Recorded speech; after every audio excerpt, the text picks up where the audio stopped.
You mentioned that these movements, the social movements, begin or have their origins in the South and then are gradually moving north towards the US and Europe.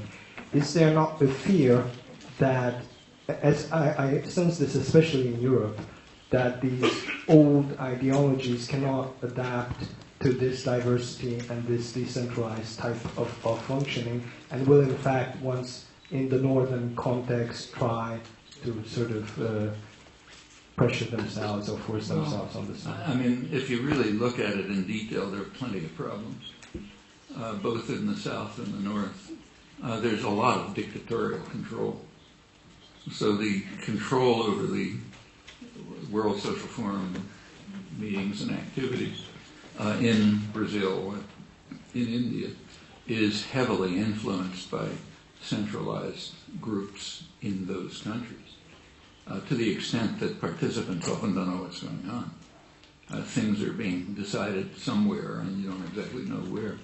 The European component, which is mostly French-based, comes from a highly authoritarian tradition.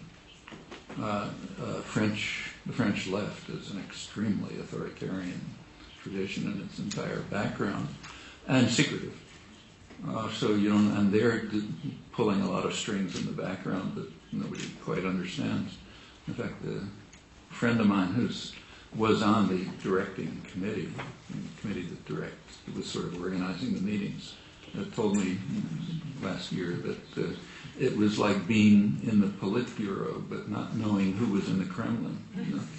I mean, the orders were coming from somewhere, and they somehow had to adapt to them.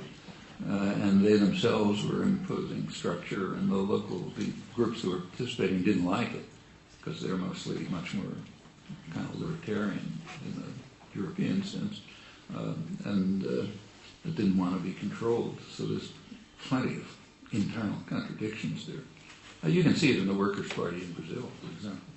I mean, it's a kind of a mixture of mass popular organizations and plenty of authoritarian control. That's one of the problems they're having right now in Brazil. So all the traditional problems are there. They didn't disappear. And these are kinds of struggle going on to try to maintain the structure of a really participatory organization which is free and internally democratic within the framework of a history of authoritarian domination and just tendencies towards it. I mean, any of you who are active in groups, small groups or large groups, know that there is just a natural tendency. You just have to resist towards centralization of control and authority. There just are certain people who are going to be interested in and willing to take on responsibilities and make decisions, and others are too busy or not interested enough or whatever. And groups can tend towards highly authoritarian bureaucratic control, and those are just tendencies you've got to constantly be aware of and overcome. And when you get to huge international movements like these, of course it's there.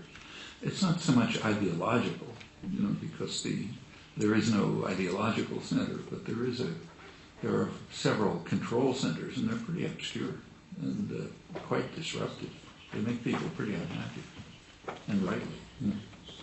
So those are problems that have to be overcome in these movements. And if they're not overcome, they may destroy them, in fact.